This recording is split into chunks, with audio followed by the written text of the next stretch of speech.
vous faire connaître les actualités et notre préoccupation majeure. Mesdames et messieurs, salut et bienvenue à cette nouvelle édition de l'information sur Info 15. À la une des actualités, le président de la transition du Gabon, le général Brice Oligui, est arrivé ce mercredi 11 octobre à Kinshasa, capitale de la RDC.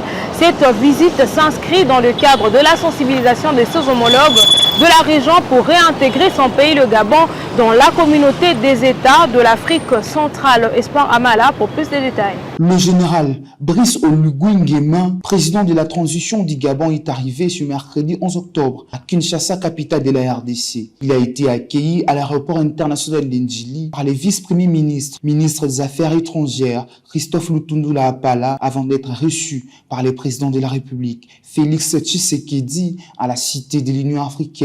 Au terminal présidentiel d'Ndjili, le président du comité pour la transition et la restauration des institutions du Gabon a eu droit aux honneurs militaires des chefs de l'État. Cette première visite du président de la transition gabonaise à Kinshasa s'inscrit dans le cadre de la tournée diplomatique qu'il effectue dans la sous-région de la communauté économique des États de l'Afrique centrale et marque ainsi une étape essentielle dans la recherche des soutiens et des solutions pour les enjeux du nouveau leadership au Gabon. Le nouvel homme fort du Gabon est en train de sensibiliser ses homologues de la sous-région afin que son pays réintègre la CAC dont il a été suspendu depuis le 30 août dernier. Le ministre de la Communication et Médias, porte-parole du gouvernement, Patrick Mouyaya Kateboué, a tenu un point de presse à côté du ministre de la Santé publique, Samuel Roger Kamba, le lundi 9 octobre, où ils ont répondu à plusieurs questions concernant la gratuité de la maternité en RDC et autres questions. Suivez. Plusieurs questions ont été répondues lors du point de presse tenu par le ministre de la Communication et Médias, porte-parole du gouvernement Patrick Mouyaya Kateboué, conjointement animé avec le ministre de la Santé, Hygiène et Prévention, Samuel Roger Kamba, le lundi 9 octobre 2023. Il s'agit là donc de la question sur la gratuité de la maternité en RDC, l'insécurité à l'est de la République démocratique du Congo, ainsi que la sortie médiatique de John Numbi pour citer que cela. Pour le ministre de la Santé, 60 à 80% de produits pharmaceutiques de la RDC ont deux problèmes, c'est-à-dire ils sont peu fiables. Si vous avez suivi le président de la République il y a 3 semaines au Conseil des ministres, il a demandé au Premier ministre de mettre en place l'agence d'achat et de distribution de médicaments. On doit revenir à ce qu'on faisait dans le temps qu'on appelle le DCMP. C'est-à-dire que l'État achète des médicaments de bonne qualité et organise le circuit de distribution. Et c'est ce que nous sommes en train de faire. On a d'abord créé l'autorité de contrôle et de réglementation. Maintenant, on doit avoir l'agence d'achat et de distribution. Et concernant l'insécurité à l'est du pays, la force régionale doit quitter la RDC d'ici le 8 décembre tel qu'est convenu parce qu'elle n'a pas été en mesure de résoudre le problème du pays, a déclaré le ministre Patrick Mouyaya. On ne fait pas des vidéos pensant pouvoir faire peur alors que vous savez que personne ne peut vous prendre au sérieux parce que les Congolais ont la mémoire. Aujourd'hui, avec le président Tshisekedi, nous travaillons à régler des problèmes de l'armée, notamment militaire. Je pense qu'un général avec des galants aurait pu peut-être régler déjà beaucoup de problèmes que nous réglons aujourd'hui. Donc pour nous, c'est une tentative maladroite et malheureuse de vouloir s'aimer la peur alors que les Congolais sont en train d'attendre et de se préparer aux élections. Autre chose à présent, la RDC prend part au Forum annuel Canada-Afrique sur l'accélération du commerce et de l'investissement entre le Canada et le continent africain. Le pays est représenté par le VPM de l'économie nationale Vital Kamerhe et l'inspecteur général de finances Gilles Alinguete. Suivez. Le vice-premier ministre en charge de l'économie nationale Vital Kamerhe, accompagné de l'inspecteur général des finances Jules Alinguete, représente la RDC au Forum économique Canada-Afrique qui s'est ouvert le mardi 10 octobre à Toronto sur les thèmes Accelerating Africa 2023. Cette initiative se base sur la mobilisation des capitaux d'investissement sur les opportunités commerciales avec de nouveaux partenariats. Dans son adresse à la session inaugurale, le VPM Vital Kamerhe s'est apaisanti sur les opportunités qu'offre la RDC qui a pour vocation d'être un centre du développement durable de l'Afrique tout entière. En ce qui concerne particulièrement mon pays, la République démocratique du Congo, aux atouts inégalés et innombrables, sa position géostratégique cœur de l'Afrique. L'éminent écrivain France Omar Fanon ne s'était pas trompé en disant que l'Afrique a la forme d'un revolver dont la gâchette se trouve en République démocratique du Congo. Organisé par la Chambre du commerce Canada-Afrique, ce forum va se terminer le jeudi 12 octobre, avec notamment la grande session consacrée à la RDC, où le vice-premier ministre, ministre de l'économie nationale, Vital Kamerhe, et l'inspecteur général des finances, Jules Alinguete, vont se retrouver en face des hommes d'affaires et des officiels Canada pour débattre des opportunités et des projets en attente des investissements en République démocratique du Congo. Le Conseil supérieur de l'audiovisuel et de la communication, CESAC en sigle, s'engage par des différents travaux pour assainir l'espace médiatique congolais. C'est par la convocation du pasteur Marcelo Tunasi et la mise en garde aux médias pour une campagne électorale précoce. Suivez.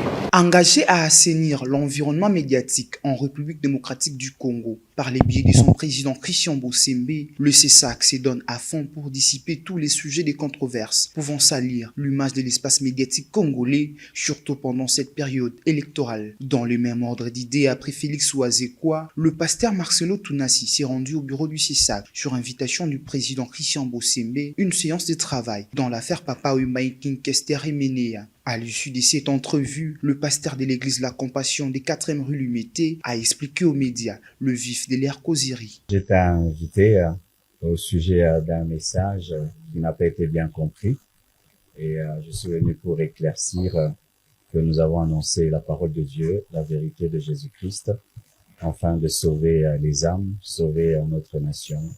C'était cela. En ce qui concerne la campagne électorale, l'autorité de régulation des médias congolais menace des sanctions tous les médias qui se sont lancés dans la pré-campagne. Nous ne pouvons pas permettre aux gens de tout galvauder au nom des élections. Ces accusations gratuites, ces attaques personnelles, ces imputations dommageables. Autre chose à présent, devant la cité de l'Union africaine réclamant leurs émoluments de plusieurs mois, les députés provinciaux se sont réunis les mardis derniers. Ils affirment pouvoir donner leur position d'ici 2 jours. Marthe Moussangué pour plus de précisions.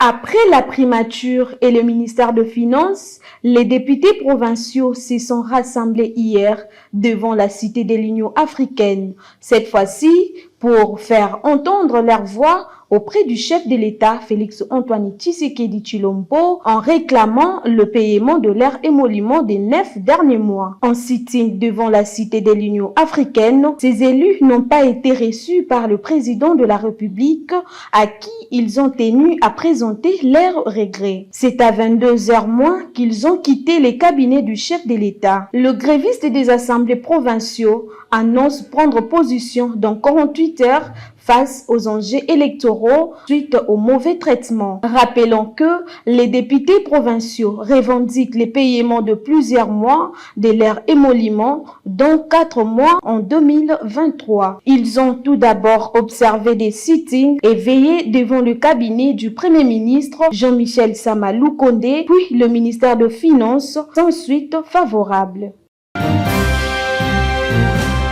En poursuivant sa tournée dans l'espace Grand Bandundu, l'opposant et candidat à la présidentielle de décembre 2023, Martin Fayulu Madidi a procédé le mardi dernier au lancement de la campagne $1, soit 2500 francs congolais, dans le but de récolter le fonds de sa campagne électorale. Divine Bala nous en parle. Toujours dans la poursuite de sa tournée dans l'espace Grand Bandundu, les candidats à l'élection présidentielle de décembre 2023, Martin Fayulu Madidi, a tenu un meeting populaire à Idiofa le mardi 10 octobre où il a lancé la campagne $1, soit 2500 francs pour soutenir sa campagne électorale. Il a dans la même occasion invité tous les candidats à parler de leur programme afin d'expliquer comment comptent-ils résoudre le problème des Congolais et non distribuer l'argent volé. Moto a futaka a finansaka élection ya candidat yangona awana idiofa nazali ko annoncer toko banda campagne ya $1 Ok? 1 dollar ou 2500 francs congolais pour l'élection de Martin Fayoulou. Ça va aider. À savoir, l'opposant congolais Martin Fayoulou a débuté sa tournée stratégique. Depuis le week-end dernier, il a de même tenu son premier meeting dans les territoires de Massi-Manimba. En sécurité à l'est de la RDC, ce mercredi, de nouveaux affrontements ont été signalés en territoire de Rutshuru, à 2 km de la colline de Bouiza. Et c'est depuis 2h du matin ces combats qui opposent le rebelle du M23 et le jeune résistant patriotique dit Wazalendo.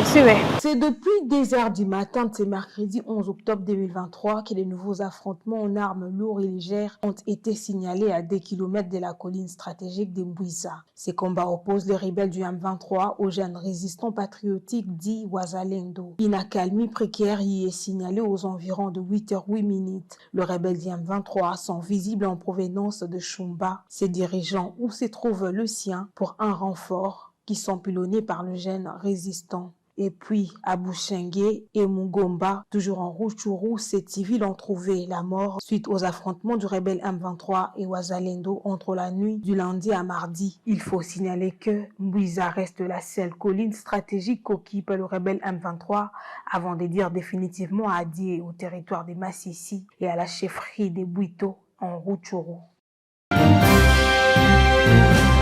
Place à la société à présent, la situation que vivent certains habitants de la commune de Mongafula au village Polo inquiète plusieurs. Pas d'accès aux soins médicaux, pas de colle, pas d'accès à l'eau potable, voire même l'électricité.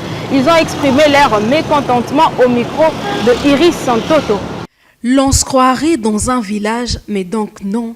Par contre, nous sommes à Kinshasa, dans la commune de Mongafula, dans le quartier Mbolo. En plein 21e siècle, ces habitants continuent de vivre dans le noir, faute au manque d'électricité. Aussi, les manques d'eau potable affectent leur vie quotidienne. Pas d'infrastructures pouvant faciliter leur accès dans d'autres quartiers et communes, d'où ils lancent un cri d'alarme pour une réhabilitation du pont qui relie leur commune à l'Ancelé pour faciliter leur mouvement. Problème d'expo nanga o vraiment ya grave o tonyo kamilango ya situation ya po wa singa oyo esengeli ka pont soki ezana ngo malamu nyonso pe iwela no kimi. Aux autorités compétentes de répondre oui et présent à les rappels car la vie humaine est sacrée. Et pour boucler la boucle, mesdames, messieurs, parlons sport, signature du contrat de partenariat public-privé sur la gestion des infrastructures sportives dans le province du Kasaï et Kasaï central entre le gouvernement de la province du Kasaï, Dieudonné Piémé et le député national Martin Ikuit étaient au menu des échanges au ministère de Sport et Loisirs en présence du ministre François-Claude Kaboulou. Regardez. Construit par le député national Martin Ikuit, le stade municipal, baptisé Nimikwetembo Kachangarene, roi de la chefferie Kuba dans le territoire des Moueka, va désormais bénéficier de la gestion collégiale entre son initiateur et le gouvernement provincial du Kasaï. Les deux parties ont paraphé au cabinet du ministre des Sports et Loisirs François-Claude Kaboulou un contrat de partenariat public-privé à propos. À l'issue de cette séance de travail, Dieudonné Piémé, gouverneur de la province du Kasaï, a donné les détails. Nous sommes venus présenter à son Excellence, Monsieur le Ministre, une infrastructure sportive réhabilitée et construite chez nous, dans la province du Kasaï, avec sous le financement d'un fils du pays, honorable Martin Ikuit, qui a mis la main à la poche pour nous permettre, nous doter d'un stade. À son tour, le patron des sports congolais a félicité les initiateurs de ces projets en appelant d'autres fils du pays à lui emboîter les pas. Aujourd'hui, monsieur le gouverneur, vous accompagnez l'honorable Martin, qui est un patriote tout à fait exemplaire, parce qu'il vient d'ériger un stade à Moueka en mettant la main à la poche. C'est rare dans notre pays. C'est un exemple très frappant. D'une capacité de 1000 places assises, le stade de Moueka a été inauguré par le gouverneur de la province le 25 mai 2022. Vous avez certainement compris que c'est la fin de cette édition. Si vous l'aviez aimé, dites un grand merci à Christian Beauté qui était derrière la caméra à la chefferie d'édition Marthe Moussinguet, mais également à vous de l'avoir suivi. Prenez bien soin de vous car chaque jour est une vie.